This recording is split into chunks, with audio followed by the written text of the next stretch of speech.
Mahigpit ang yakap ni Amelia sa kanyang asawa na para bang ayaw na niya itong pakawalan. Naramdaman niya ang pamilyar na amoy ni Marco, ang init ng katawan nito, ang bahagyang pag-aspang ng balbas nito sa kanyang pisngi. 10 taon. 10 taon niyang niyakap ang lalaking ito tuwing umaga at gabi. Pero ngayon, iba na. Isang napakahusay na pag-arte. Iyon ang bumubulong sa kanyang isipan habang pinipigilan niya ang panginginig ng kanyang mga kamay.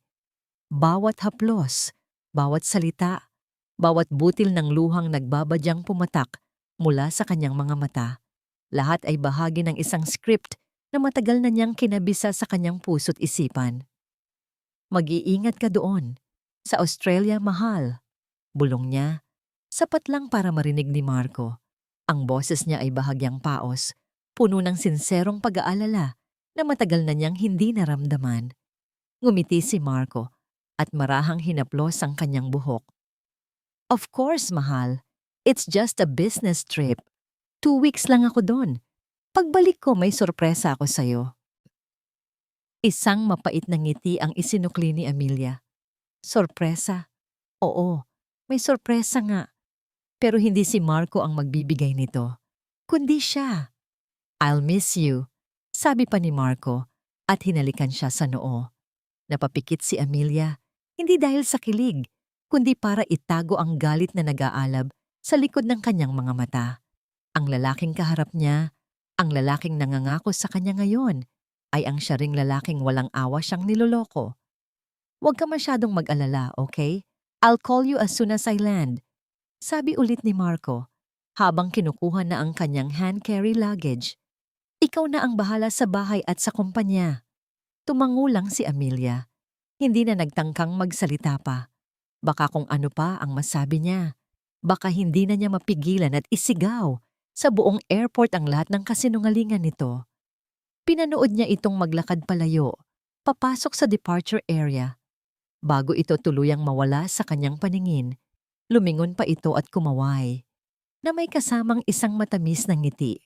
Ang ngiti na minsan niyang minahal, nang higit pa sa kanyang buhay.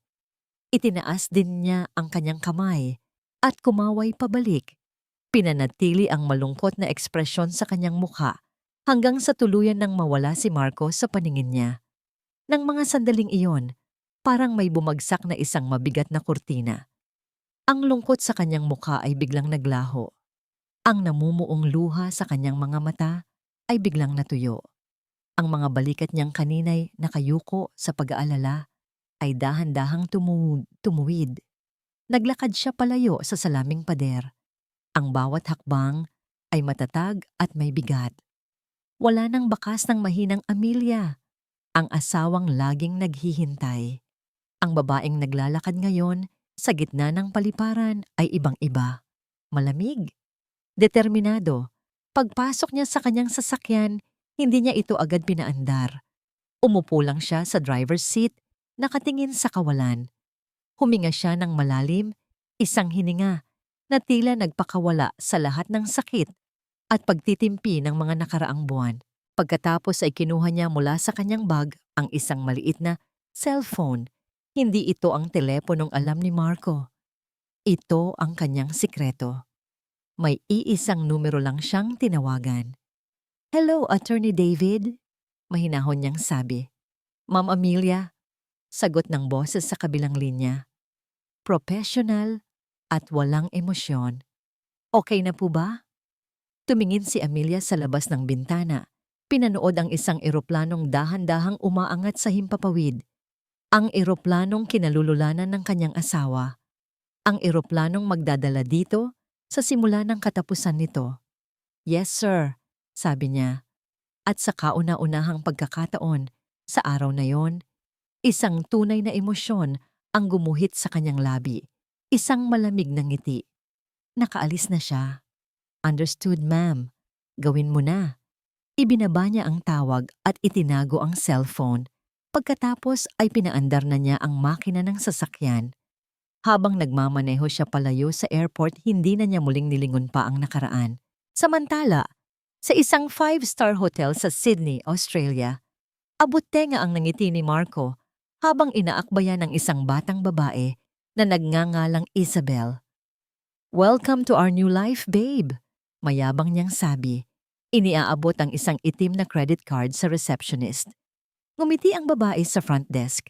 Kinuha niya ang card, isinubo sa terminal, at pagkatapos ng ilang segundo, ibinalik ito kay Marco na may kasamang magalang, ngunit paumanhin na ekspresyon. "I'm sorry, sir," sabi nito, "but your card has been declined." Kumunot ang noo ni Marco. "What do you mean declined?" Tanong niya. Ang inis ay halata sa kanyang boses. "That's a black card. Walang limit yan. Try it again." Sinunod naman siya ng receptionist pero pareho pa rin ang resulta. "I'm very sorry, sir. It's really not going through." Napabuntong hininga si Marco, pilit na pinipigilan ang sarili na huwag magtaas ng boses sa harap ni Isabel. Dumukot siya sa kanyang wallet at naglabas ng isa pang card, isang platinum. "Here, use this one." Isinubo ulit ng babae ang card sa terminal. Umiling ito. "Decline din po ito, sir." "Ano?" Hindi na napigilan ni Marco ang kanyang inis. "Imposible. May problema siguro ang system ninyo." "Marco, ano bang nangyayari?" Tanong ni Isabel mula sa kanyang likuran. Ang boses ay may bahid na ng pagkainip. "I thought you handled everything. Nakakapagod ang biyahe." "Just a second, babe," sagot ni Marco. Hindi lumilingon. Kumuha siya ng isa pang gintong card. "Last one.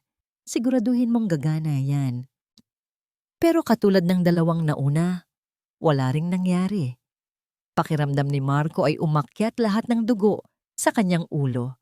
Hiyang-hiya, umalis siya sa front desk at hinila si Isabel sa isang sulok ng lobby. "Ano ba yan, Marco? Nakakahiya," reklamo ni Isabel. "Paano tayo ngayon? We don't even have a room." "Shut up for a minute, Isabel," sigaw niya at agad kinuha ang kanyang cellphone para tawagan ng bangko. Pagkatapos ng ilang minutong paghihintay sa linya, sa wakas ay may sumagot din. "Sir, according to our system, all accounts and credit lines under your name have been placed under a temporary administrative freeze," paliwanag ng bank representative. "Freeze?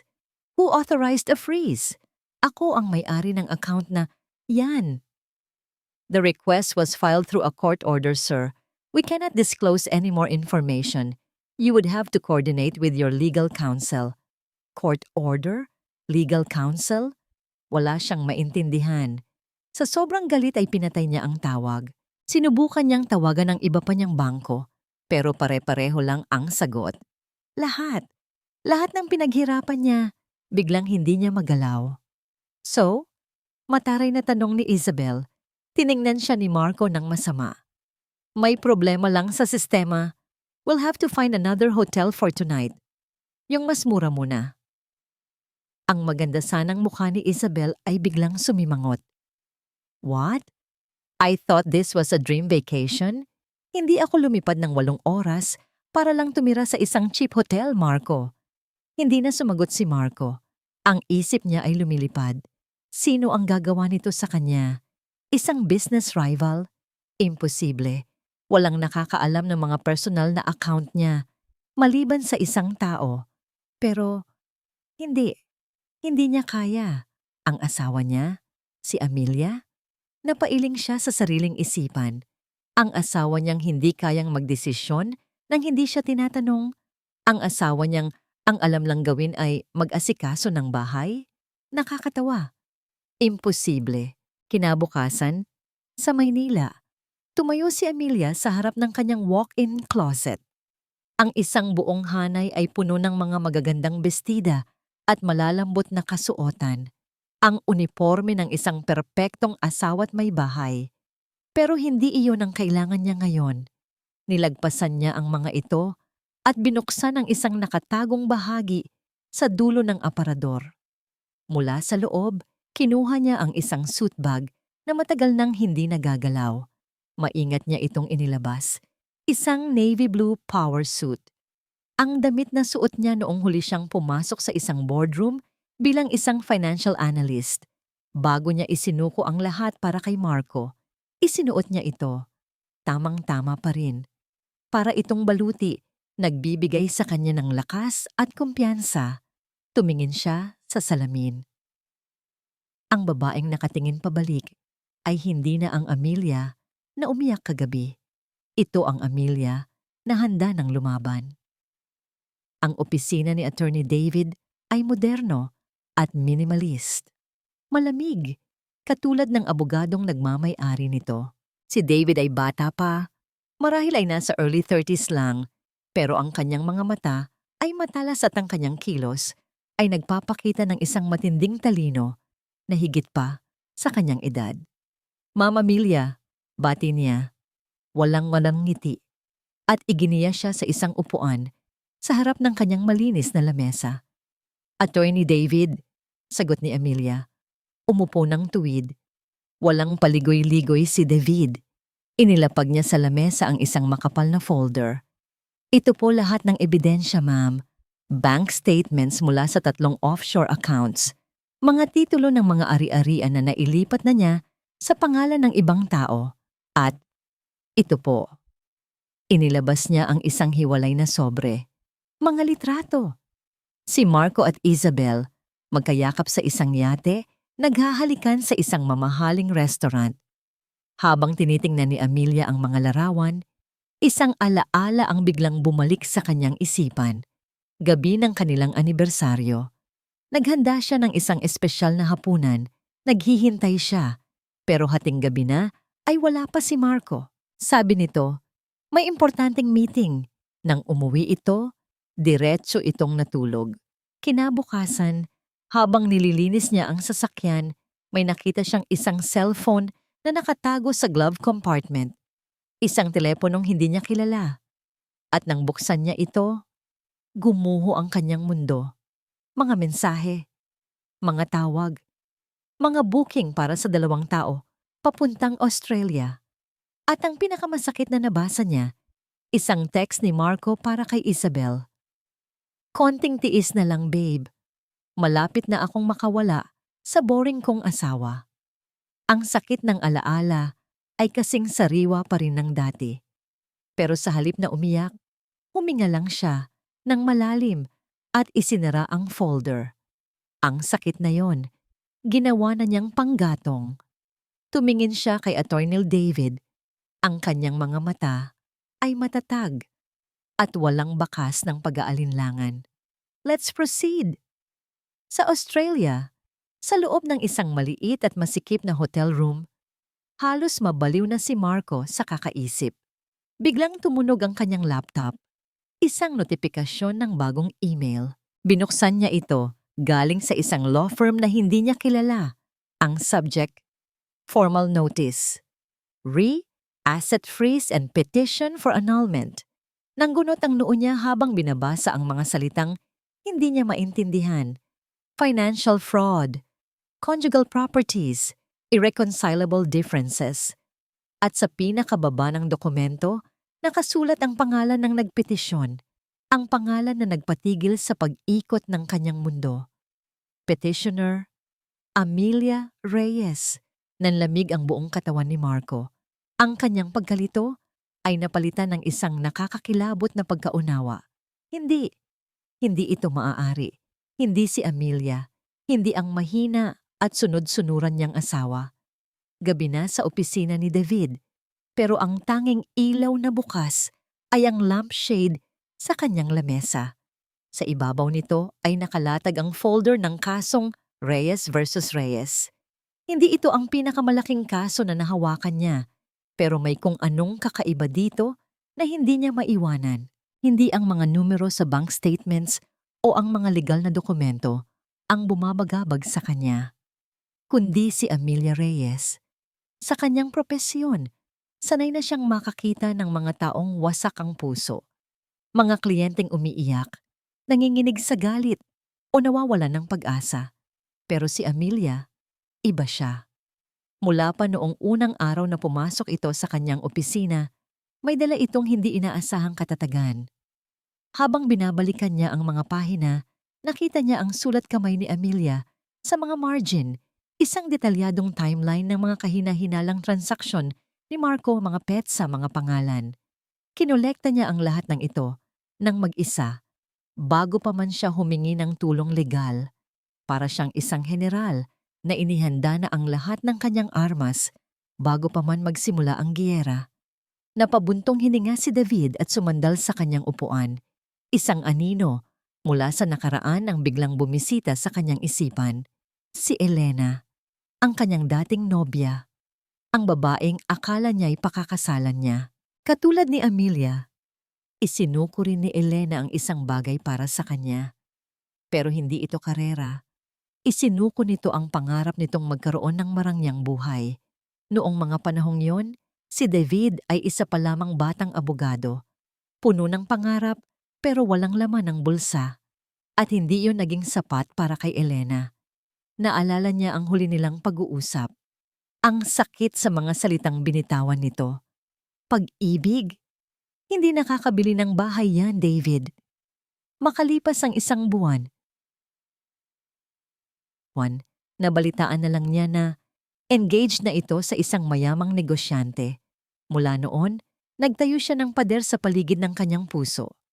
Ang batas ang naging kanlungan niya, isang bagay na may sinusunod na lohika, may malinaw na tama at mali. At sa mundo ng batas, ang mga emosyon ay kahinaan. Tumingin siyang muli sa litrato ni Amelia sa case file. Napakaganda. Pero ang lakas na nakikita niya sa mga mata nito ang siyang tunay na nakakahanga. Isang lakas na hindi niya nakita kay Elena. Umiling si David. Pilit na iwinawaksi ang mga personal na iniisip. Trabaho lang ito. Paalala niya sa sarili. Kliyente mo siya. Biglang tumunog ang kanyang telepono. Pangalan ni Amelia ang lumabas sa screen. Gabi na. Bakit kaya ito tumatawag? Sinagot niya agad. Ma'am Amelia, may problema po ba? Narinig niya ang mabilis na paghinga nito sa kabilang linya. Attorney, tumawag siya. Agad na naging alerto si David. Si Mr. Marco? Oo, sabi ni Amelia. Ang boses ay bahagyang nanginginig. Sinabi niyang itigil ko na daw ang kahibangan na ito. Narinig ni David ang lahat ng emosyon sa boses ni Amelia. Ang takot, ang pag-aalinlangan, ang sakit na dulot ng mga salita ng lalaking minsan niyang minahal. Ito ang unang pagkakataon na narinig niya itong ganito kaapektado. Anong sinabi niya, Amelia? Tanong niya. Ang boses ay mas malumanay na ngayon. Ang paggamit ng maam ay panandaliang nakalimutan. Na hindi ko raw kaya nang wala siya. Na sinisira ko raw ang lahat ng pinaghirapan namin. Naisipin ko raw ang 10 taon namin. He's manipulating you, mabilis na sabi ni David. Natatakot siya, kaya ginagamit niya ang nakaraan ninyo laban sa'yo. Huwag kang maniwala sa kanya. Alam ko, mahinang sagot ni Amelia. Pero, mahirap. Next time na tumawag siya, huwag mong sagutin. O kung sasagutin mo man, i-record mo. We can use that against him. That's harassment. Payo ni David. Huwag kang mag-alala. We are in control here, okay? Narinig niya ang paghinga ng malalim ni Amelia. Okay, attorney. Salamat. Pagkatapos ng tawag, hindi agad nakabalik sa trabaho si David. Isang pakiramdam ng galit ang umakyat sa kanyang dibdib. Galit para kay Marco at sa ginagawa nitong pananakit kay Amelia. Habang iniisip niya ito, biglang nag-vibrate ang kanyang cellphone. Isang email mula kay Amelia. Ang subject, urgent. Binuksan niya ito agad. Walang laman ang katawan ng email, tanging isang attachment. Isang serye ng mga larawan. Napatayo si David sa kanyang kinauupuan. Ang mga litrato ay halatang-halatang edited. Mga larawan ni Amelia na may kasamang ibang lalaki sa mga compromising posisyon. May isa pang larawan ng isang pekeng bank statement na nagpapahiwatig na si Amelia ang naglilipat ng pera palabas ng kumpanya. Pero hindi iyon ang pinakamasama. Ang pinakamasama ay ang screenshot ng email kung saan ipinadala ang mga larawang ito. Ang listahan ng mga tatanggap. 2. Board of Directors, Executive Committee, all department heads of Reyes Corporation. Ang atake ay hindi na personal. Ngayon, digmaan na. Nagtiimang bagang ni David. Ang kanyang mga kamay ay naikuyom. Tinitigan niya ang pangalan ni Marco sa mga dokumento. Bastardo! Bulong niya sa hangin. Malamig ang hangin sa loob ng boardroom. Pakiramdam ni Amelia ay mas malamig pa ito kaysa sa aircon. Ramdam niya ang mga matang nakatitig sa kanya. Mga matang puno ng pagdududa. Ang iba'y may halong awa. 10 taon siyang pumasok sa gusaling ito bilang asawa ni Marco.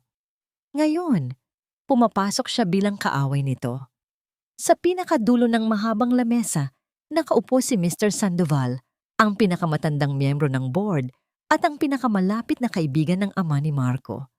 Ang kanyang mga mata, sa likod ng makapal na salamin, ay tila mga punyal na nakatutok kay Amelia. Ma'am Amelia, panimula ni Mr. Sandoval, ang boses ay magalang ngunit walang init. We have received some very disturbing emails. Hindi umimik si Amelia. Hinayaan niya lang itong magsalita. Hindi namin lubos na maisip kung ano ang nangyayari. Si Marco ay nasa isang business trip at bigla na lang naming malalaman na ang lahat ng assets niya ay naka-freeze dahil sa isang petisyon. Mula sa'yo, isang mahinang bulungan ang kumalat sa silid. Naramdaman ni Amelia ang pag-init ng kanyang mga pisngi pero pinanatili niya ang kanyang tuwid na pagkakaupo. Si Atama David, na tahimik na nakaupo sa kanyang tabi, ay bahagyang tumikhim, isang senyales na handa siyang sumalo kung kinakailangan. Ngunit umiling si Amelia ng bahagya. Isang mensaheng tanging si David lang ang nakaintindi. Kaya ko to.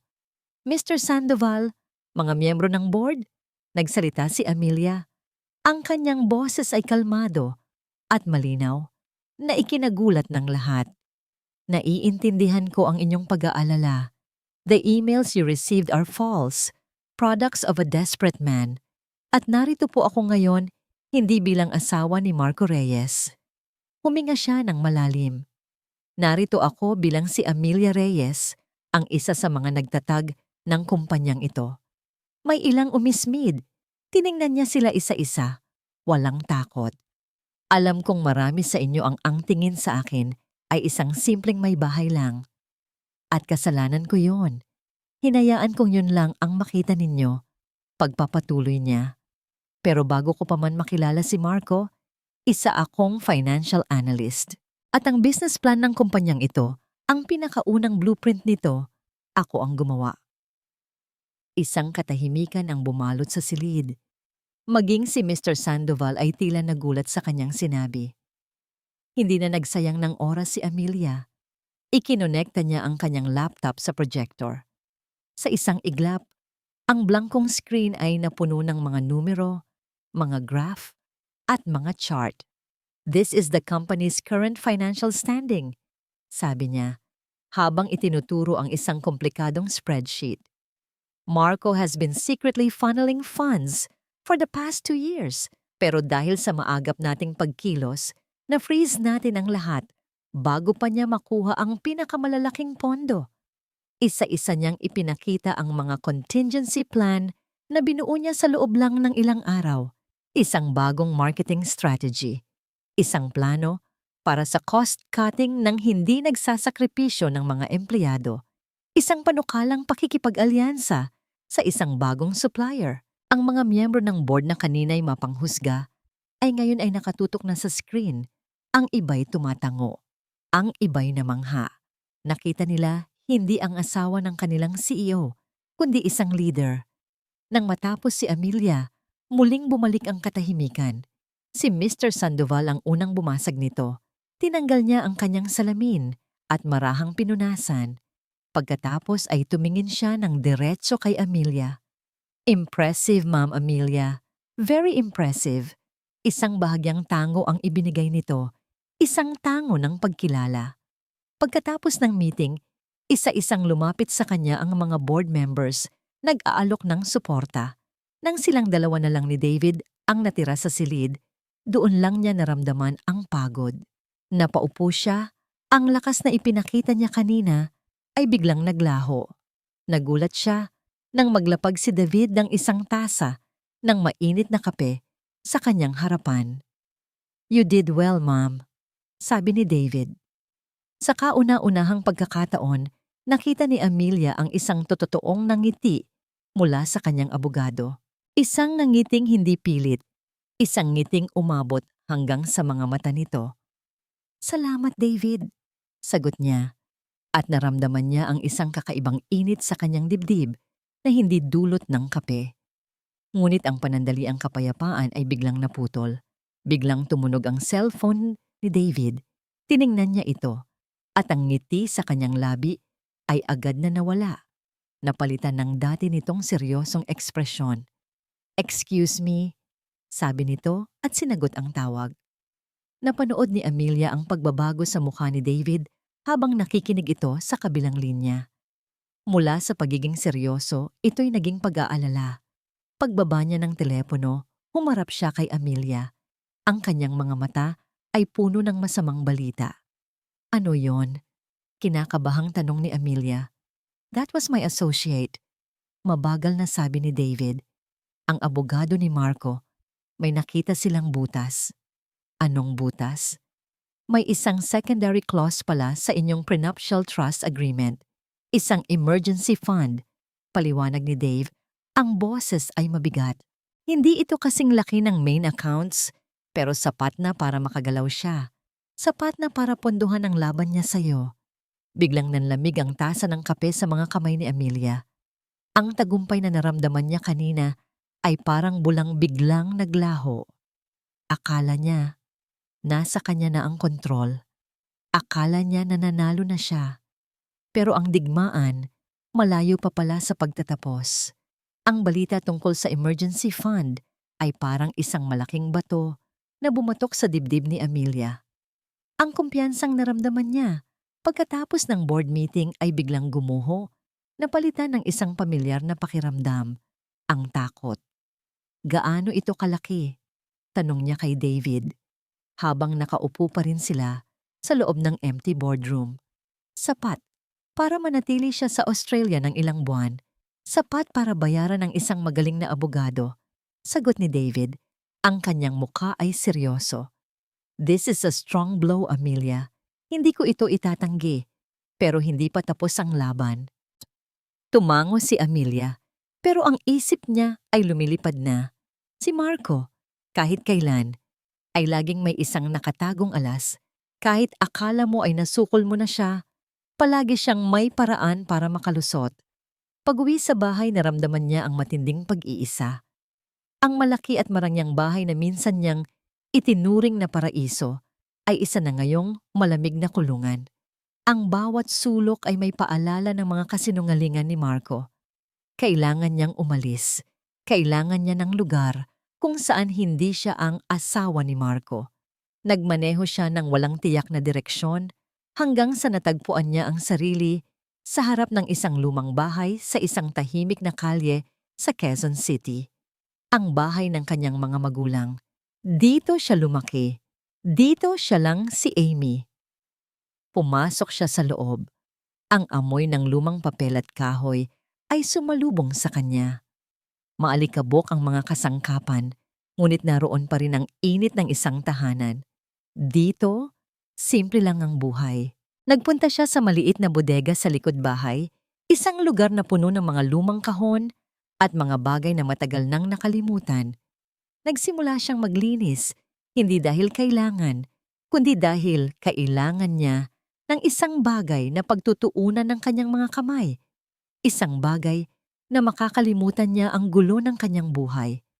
Habang inaayos niya ang mga lumang libro ng kanyang ama, isang abogado rin. Biglang may naalala si Amelia.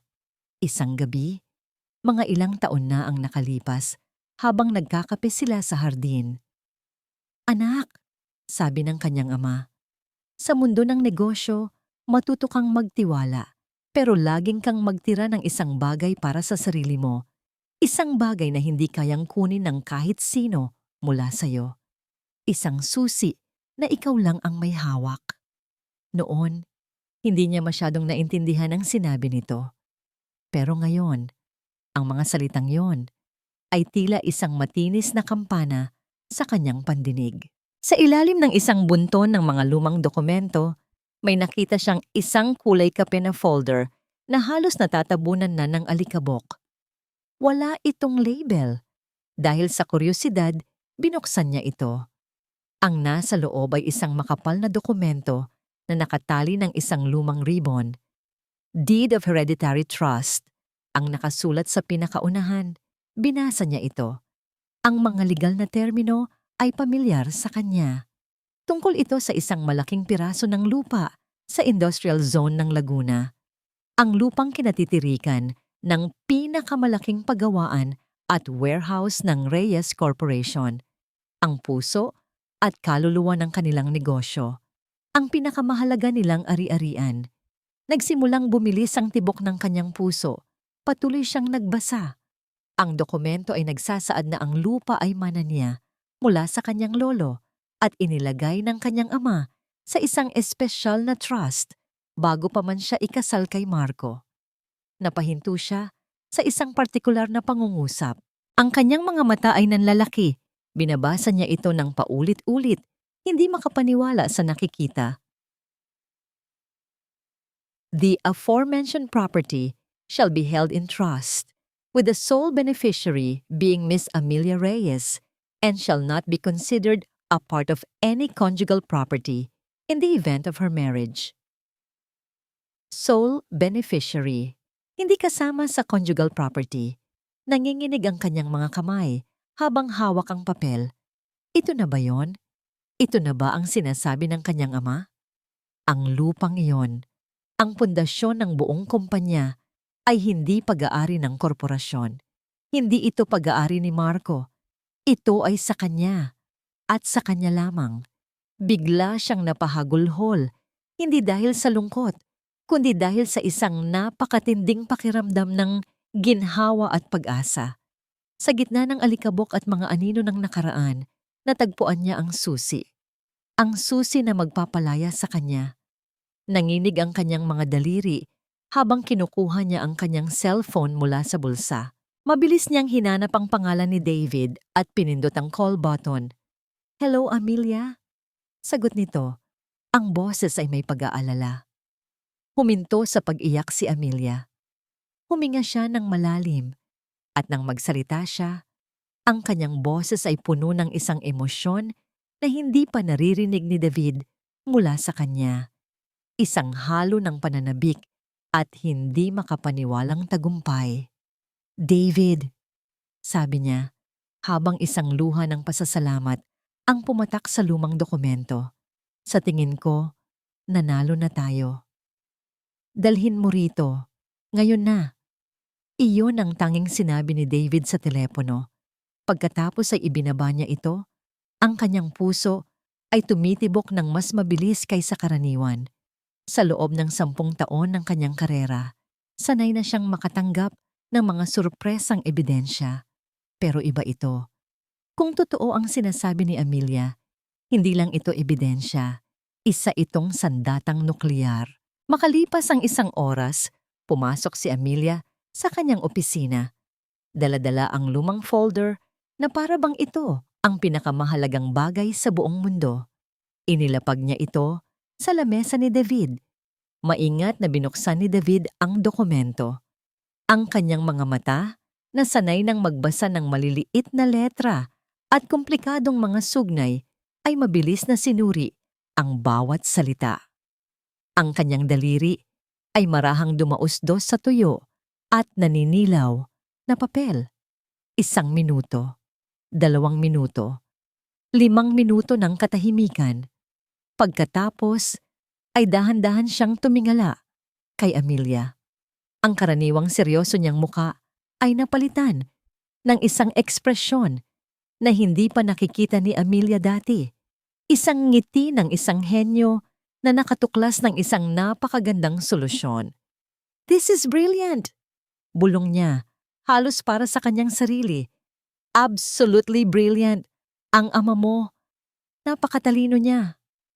Legal ba yan? Magagamit ba natin? Tanong ni Amelia. Ang pag-asa ay nangingislap sa kanyang mga mata. Magagamit? Tumawa si David ng mahina. Amelia, hindi lang ito magagamit. Ito na ang katapusan ng laro.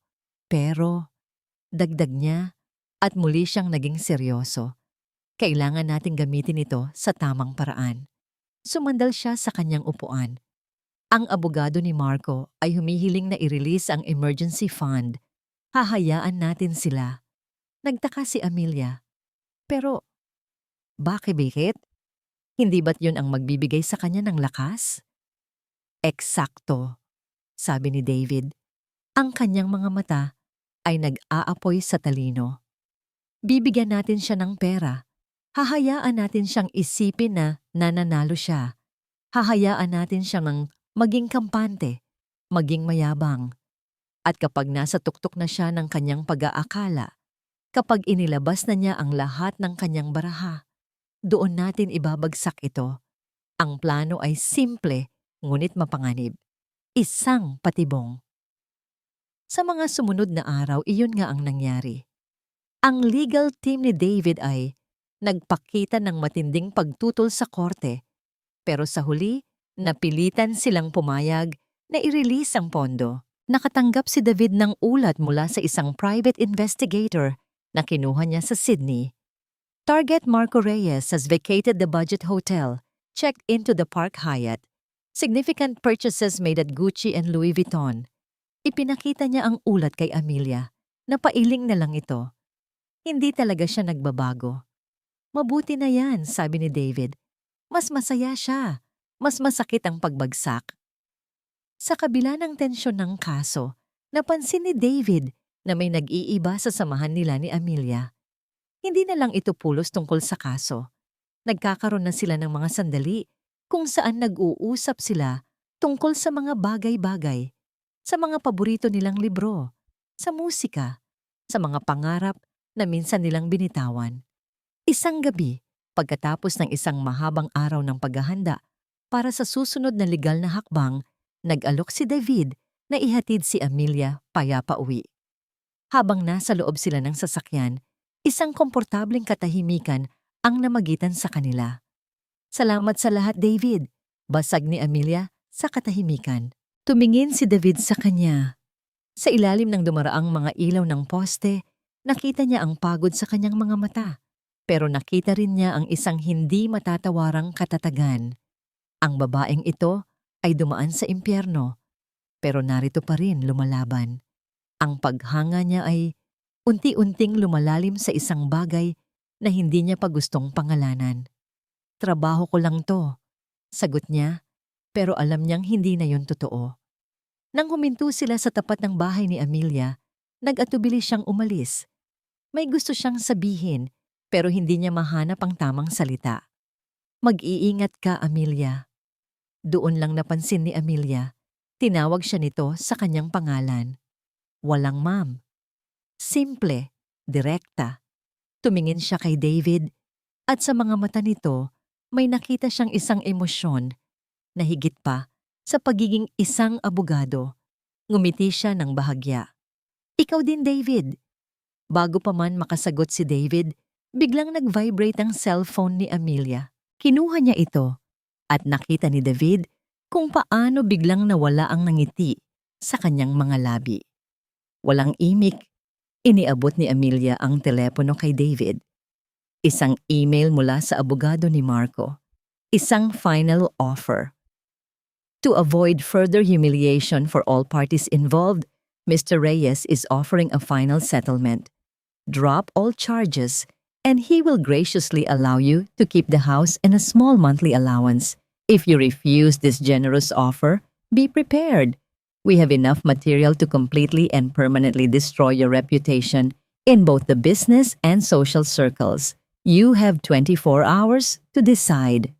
Nagtiim ang bagang ni David habang binabasa ang bawat salita. Kayabangan, pagbabanta. Ang isang daga na nakakain ng kaunting keso ay nag-aakalang isa na siyang leon. Ibinaba niya ang telepono at tumingin kay Amelia. Nakita niya ang kislap ng galit sa mga mata nito, pero hindi takot. The trap is set, mahinang sabi ni David. Ang kanyang boses ay malamig na parang yelo. And he's walking right into it. Ang ultimatum ni Marco ay parang isang bomba na sumabog sa tahimik na gabi. 24 na oras, iyon ang ibinigay niyang taning para sirain ang natitirang kapayapaan sa buhay ni Amelia. Huwag mo siyang pansinin, sabi ni David bago siya umalis. Psychological warfare lang yan.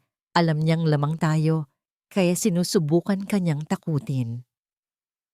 Sinubukan ni Amelia na paniwalaan iyon. Sinubukan niyang maging matatag. Ngunit pagpasok niya sa kanyang bahay, ang katahimikan ay tila isang malakas na sigaw na nagpapaalala sa kanya kung gaano siya nag-iisa. Ang bawat anino ay tila multo ni Marco, bumubulong ng mga masasakit na salita, ng mga paninira. Kinabukasan, pumasok siya sa opisina na may mabigat na dibdib. Ang ultimatum ay parang isang itim na ulap na nakasunod sa kanya. Sinubukan niyang ituon ang pansin sa trabaho, sa pag-aaral ng mga report at pagpirma ng mga dokumento. Pero ang mga salita sa email ay paulit-ulit na tumatakbo sa kanyang isipan. Completely and permanently destroy your reputation. Bandang tanghali, habang nasa kalagitnaan siya ng isang meeting, tumunog ang kanyang telepono, isang numero na pamilyar sa kanya. Si Mr. Chen, ang CEO ng Golden Dragon Holdings, ang pinakamalaki nilang kliyente at kasosyo sa negosyo. Magalang siyang nag-excuse at sinagot ang tawag. Hello, Mr. Chen. Good afternoon. Amelia, sabi ng boses sa kabilang linya. Walang good afternoon. Ang boses nito ay malamig at businesslike. I'm calling to inform you na we are putting our upcoming projects with Reyes Corporation on indefinite hold. Parang isang suntok sa sikmura ang narinig ni Amelia. What? Pero bakit po? Maayos naman po ang lahat ng usapan natin. My board is concerned about the instability in your company's leadership, diretsong sabi ni Mr. Chen. This legal battle between you and your husband is creating too much uncertainty. We cannot risk our investments. Call me when you've sorted out your domestic issues. Pagkatapos ay ibinaba na nito ang telepono. Nakatayo lang si Amelia sa hallway. Hawak ang cellphone na tila isang piraso ng yelo. Gumuho ang lahat. Ang kontrata sa Golden Dragon ang siyang bumubuhay sa halos kalahati ng kanilang operasyon. Kung wala iyon, malulugi ang kumpanya. Lahat ng ipinaglaban niya sa boardroom, lahat ng kanyang mga plano ay biglang nawalan ng saysay. Ang ultimatum ni Marco, ang pag-atras ng kanilang pinakamalaking kliyente. Hindi ito maaaring maging isang pagkakataon lamang. Alam ni Amelia, sa kaibuturan ng kanyang puso, na si Marco ang may gawa nito. Ginamit nito ang pondo para siraan siya hindi lang sa personal, kundi pati na rin sa propesyonal na paraan. Bumalik siya sa kanyang opisina, ang mga binti ay tila walang lakas. Umupo siya sa kanyang silya, ang silyang minsan ay nagibigay sa kanya ng pakiramdam ng kapangyarihan. Ngayon, pakiramdam niya ay nilulunok siya nito. Tumingin siya sa malawak na bintana, sa mga gusali ng syudad na dati simbolo ng kanyang mga pangarap. Ngayon, ang mga ito'y tila mga lapida sa isang sementeryo ng mga bigong pag-asa. Ang lahat ng kanyang katapangan ay biglang naglaho. Napalitan ito ng isang nakakabinging pagdududa. Paano kung tama si Marco? Paano kung hindi ko talaga kaya nang wala siya? Ipinaglaban ko ang kumpanya, pero paano kung ako mismo ang sisira dito? Ano bang ginagawa ko? Ang mga tanong ay parang mga lason na kumakalat sa kanyang isipan. Ang bigat sa kanyang dibdib ay naging isang pisikal na sakit. Napayuko siya, ipinatong ang kanyang mga siko sa lamesa at isinubsob ang kanyang mukha sa kanyang mga palad. At doon, sa gitna ng katahimikan ng kanyang granding opisina, Nagsimula siyang umiyak. Hindi ito ang iyak ng galit. Ito ay ang iyak ng isang taong pagod na. Isang iyak ng pagkatalo. Hindi niya alam kung gaano siya katagal sa ganoong posisyon. Ang alam lang niya ay biglang may marahan na kamay na humawak sa kanyang balikat. Nag-angat siya ng tingin. Nakatayo roon si David. Ang kanyang mukha ay puno ng pag-aalala. "I tried calling you," mahinang sabi nito. "Narinig ko na ang nangyari kay Mr. Chen." Hindi sumagot si Amelia. Tumingin lang siya sa kanya. Ang kanyang mga mata ay pula at namamaga. Walang sinabi si David. Kumuha lang siya ng isang silya at umupo sa tabi niya. Hindi siya nangaliw. Hindi siya nagbigay ng payo. Umupo lang siya roon. Ang kanyang presensya ay isang tahimik na pahayag na hindi siya nag-iisa. Ilang minuto silang ganoon. Sa wakas, tumigil sa pag-iyak si Amelia. Tumingin siya kay David. Ang kanyang boses ay basag at halos pabulong. "Paano kung sumuko na lang ako?" Ang tanong ay hindi para kay David. Para iyon sa kanyang sarili.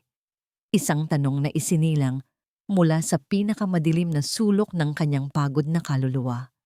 Ang tanong ni Amelia ay tila isang malakas na tunog sa katahimikan ng opisina. "Paano kung sumuko na lang ako?" Sa mga sandaling iyon, hindi siya nakita ni David bilang isang kliyente o isang CEO o kahit isang biktima. Nakita niya lang si Amelia, isang tao na nasa dulong-dulo na ng kanyang lakas. Hindi niya ito sinagot. Sa halip, marahan niyang ibinigay ang isang malinis na panyo. "Hindi ka nag-iisa dito, Amelia." Iyon lang ang sinabi niya. Ang simpleng pangungusap na yon ay mas malakas pa kaysa sa anumang mahabang pangaral. Napakagat ng labi si Amelia. Tiningnan niya ang panyo. Pagkatapos ay tumingin sa mga mata ni David. Nakita niya roon ang pag-unawa, ang suporta. Hindi awa, hindi simpatya, kundi isang matatag na paninindigan. Nagsimulang gumaan ang kanyang pakiramdam. Ang bigat sa kanyang dibdib ay bahagyang nabawasan. Huminga siya ng malalim at pagkatapos ay pinunasan ang kanyang mga luha.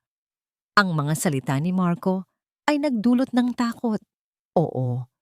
Ang pag-atras ni Mr. Chen ay nagpahina sa kanya. Totoo. Pero ang pagdating ni David, ang tahimik na suporta nito, ay nagpaalala sa kanya. Hindi siya nag-iisa. "Salamat," mahina niyang sabi. Tumayo si David. "Okay ka na?" tanong niya. Tumango si Amelia. Pagkatapos, tumayo din siya.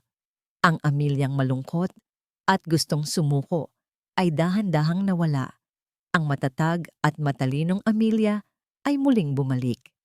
"Ano na ang gagawin natin?" tanong niya. Ang kanyang boses ay mas malinaw na ngayon. Ngumiti si David.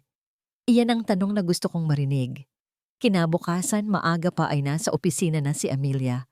Humingi siya ng 1 oras na meeting kay Mr. Chen at sa pagtataka ng lahat, pumayag ito. Nasa loob sila ng boardroom, parehong kasama ang kani-kanilang legal counsels. Si Mr. Chen ay mukhang pagod at iritable. "Amelia, wala kang dapat ikinagagalit. Business is business." "Naiintindihan ko po yon, Mr. Chen," sabi ni Amelia. Ang kanyang boses ay matatag at profesional. "Pero gusto ko lang pong ipakita sa inyo na ang Reyes Corporation ay hindi nakadepende sa isang tao.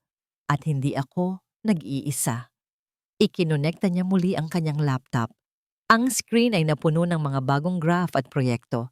Isang mas agresibong business model, bagong mga produkto na matagal na niyang pinag-iisipan at isang detalyadong plano para sa expansion sa ibang bansa.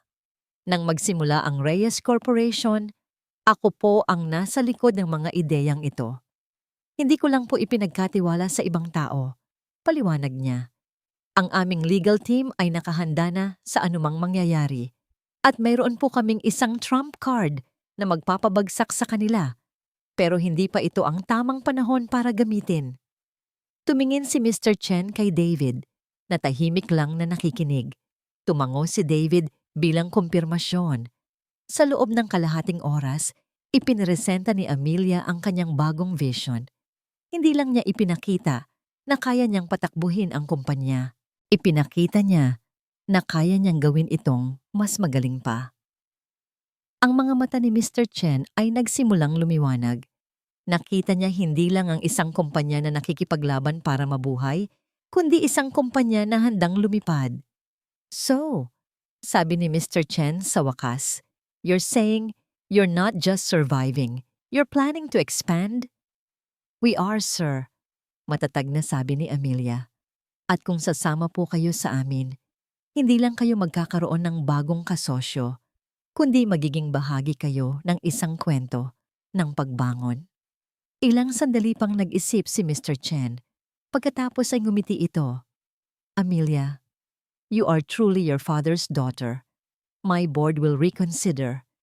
Thank you for this presentation. Paglabas ni Mr. Chen at ng kanyang abogado, napakawalan ni Amelia ang isang malalim na hininga. Lumapit siya kay David. Ang kanyang mga mata ay nangingislap. Naniniwala ka ba sa kanya? Tanong din niya. Ang kanyang boses ay puno ng pag-asa. I believe in you, sabi ni David, at hinawakan ang kamay niya. Kinabukasan, isang magandang balita ang dumating. Ang Golden Dragon Holdings ay hindi lang bumalik, kundi nag-alok pa sila ng mas malaking investment sa Reyes Corporation. Pagsapit ng gabi, niyaya ni David si Amelia para mag-dinner, isang celebration para sa kanilang small victory. Sa isang tahimik na restaurant, magaan ang kanilang pag-uusap. Hindi ko akalain na makakakita pa ako ng ganitong klaseng determination, sabi ni David habang tinitingnan si Amelia. Ngumiti si Amelia. Hindi ko rin akalain na makakahanap pa ako ng ganitong klaseng support. Isang awkward na katahimikan ang namagitan sa kanila. Ang mga mata ni David ay nakatitig sa kanya at sa mga sandaling iyon, naramdaman ni Amelia ang kilig, ang pakiramdam na matagal nang nawala sa kanya. Ako dapat ang magpasalamat, sabi ni David, at marahan niyang hinawakan ang kamay ni Amelia sa ibabaw ng lamesa. Pinakita mo sa akin na may mga tao pa ring karapat-dapat ipaglaban, na may pag-asa pa rin. Naramdaman ni Amelia ang init ng kanyang palad, ang sinseridad sa kanyang boses, at doon napagtanto niya na sa gitna ng lahat ng kaguluhan, may isang bagong simula na naghihintay, isang pag-asa. Kinaumagahan, habang nagsisimula ang isa pang abalang araw, tumawag si David sa kanya. Amelia, sabi nito. Ang boses ay seryoso, ngunit may bahid ng pananabik. Handa na tayo. Bukas, ang huling paghaharap. Ang araw na yon ay dumarating ng dahan-dahan, ngunit walang tigil.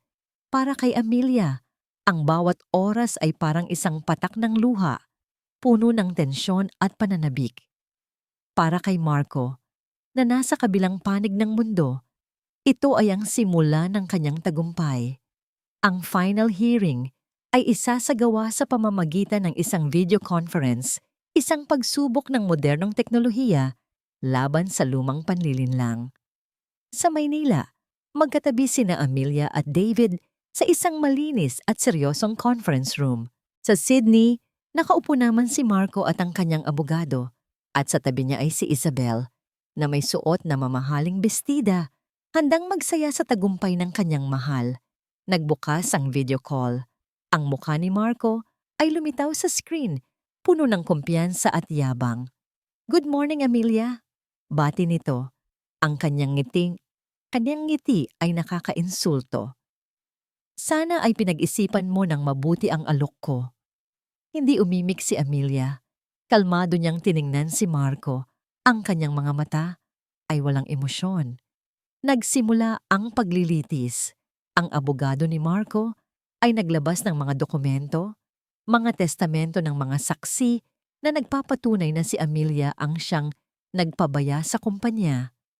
Inilarawan niya si Amelia bilang isang incompetent housewife na ngayon ay nagtatangkang sirain ang lahat ng itinayo ng kanyang asawa.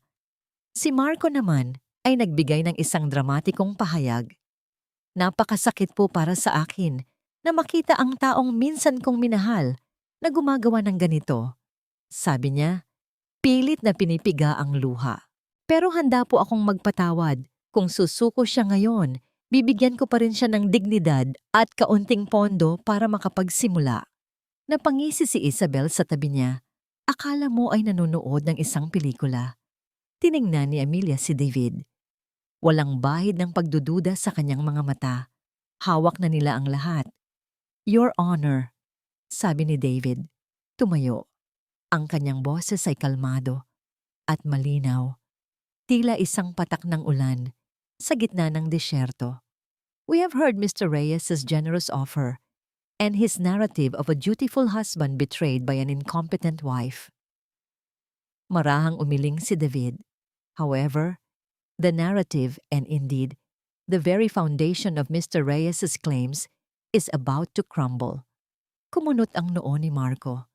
Anong sinasabi niya? Bulong nito sa kanyang abogado. Your Honor, we would like to present Exhibit A, sabi ni David. Biglang nagbago ang screen. Isang malinaw na scan ng lumang dokumento ang lumitaw, ang Deed of Hereditary Trust. This document, dated 2 years prior to Mr. and Mrs. Reyes's marriage, clearly states that the land where Reyes Corporation's main factory and warehouse stands is a hereditary property, exclusively owned by Miss Amelia Reyes. Paliwanag ni David, ang kanyang boses ay tumataas na ngayon. It explicitly states that this land is not and never was part of any conjugal property. Therefore, Mr. Reyes has no legal claim over it. Sa kabilang screen, ang mukha ni Marco ay biglang nanigas. Ang ngiti sa kanyang labi ay unti-unting nawala.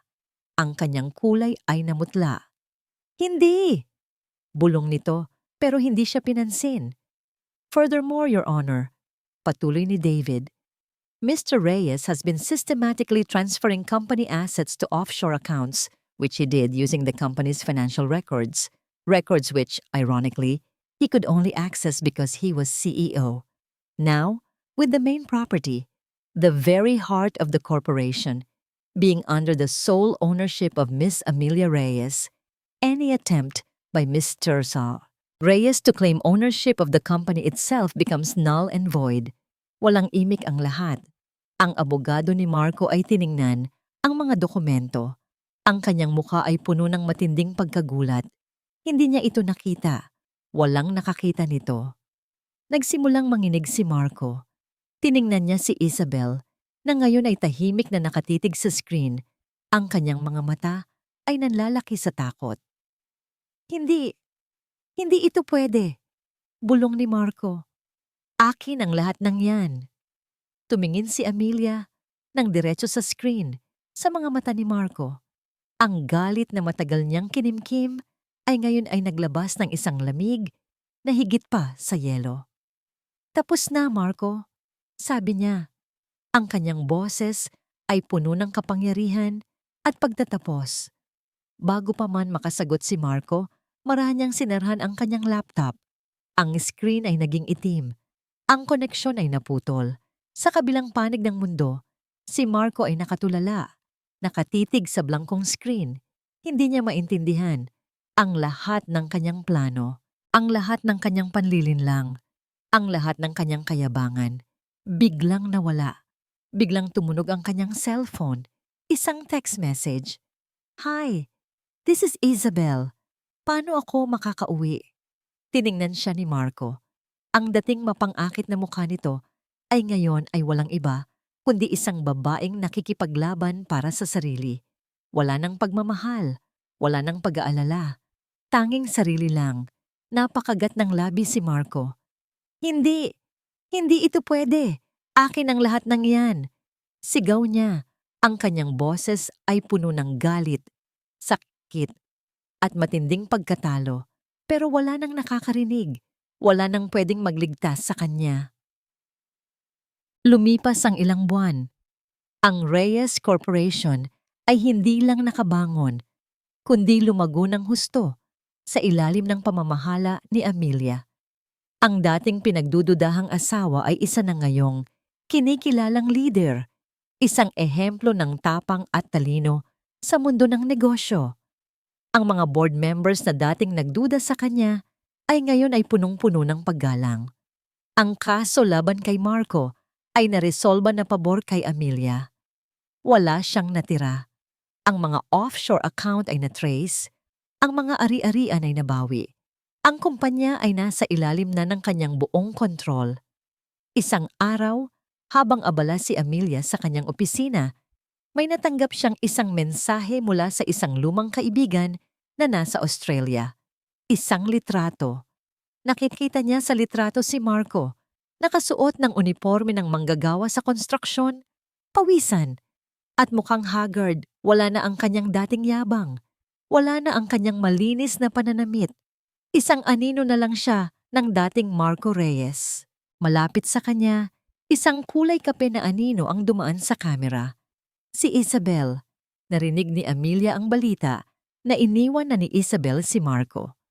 Ngayon, nag-iisa na itong bumubuo ng kanyang buhay, malayo sa mga pangarap na itinayo niya sa kasinungalingan. Tiningnan lang ni Amelia ang litrato ng ilang segundo. Hindi siya nakaramdam ng galit, hindi rin awa. Tanging isang matinding pakiramdam ng kapayapaan. Pinindot niya ang delete button. Hindi na siya bahagi ng kanyang mundo. Hapon na nang dumating si David sa kanyang opisina. Ngumiti siya. "Okay ka lang?" "Masaya ako," sagot ni Amelia.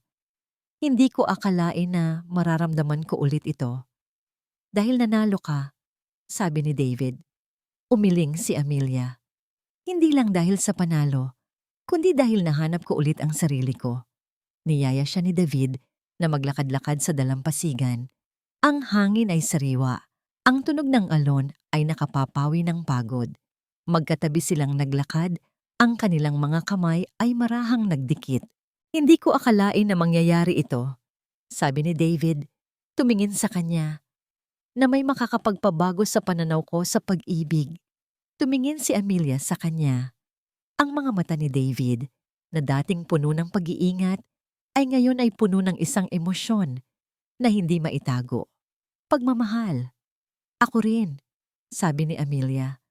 "Akala ko, tapos na ako sa pag-ibig." Huminto sila sa harap ng papalubog na araw. Ang kulay kahel at pula sa kalangitan ay tila isang bagong pagpipinta ng pag-asa. Inilabas ni David mula sa kanyang bulsa ang isang maliit na kahon. Hindi ito singsing. Binuksan niya ito. Sa loob ay isang maliit na lahi. Isang kompas. "Para hindi ka na maligaw muli," sabi ni David. Ang kanyang mga mata ay nagkislapan. "Para laging mong mahanap ang daan pabalik sa kung saan ka nararapat." Ngumiti si Amelia. Ang regalo ay hindi lang isang bagay. Ito ay isang pangako. Isang pangako ng isang bagong simula. Isang bagong direksyon. "Salamat, David." Bulong niya. Hinawakan ni David ang kanyang kamay. Mahigpit. "Walang anuman, Amelia. Sa totoo lang, ako ang dapat magpasalamat. Pinakita mo sa akin na ang tunay na lakas ay hindi nasa pagkontrol. Ito ay nasa paghahanap ng kalayaan at sa pagmamahal sa tamang tao." Nagpatuloy sila sa paglalakad. Ang kanilang mga anino ay humahaba sa buhangin. Ang dating Amelia na nakulong sa anino ng kanyang asawa ay wala na. Ngayon, siya ay Amelia Reyes, isang babaeng matapang, matalino, at higit sa lahat, malaya. Ang araw ay tuluyan ng lumubog at ang dilim ay dahan-dahang bumalot sa mundo. Pero sa kanilang puso, mayroong isang liwanag na hindi kailanman mamamatay. Sa paglubog ng araw, bulong ni Amelia sa hangin, "Nahanap ko hindi lang ang katarungan, kundi ang aking sarili. At iyon ang pinakamahalagang panalo sa lahat."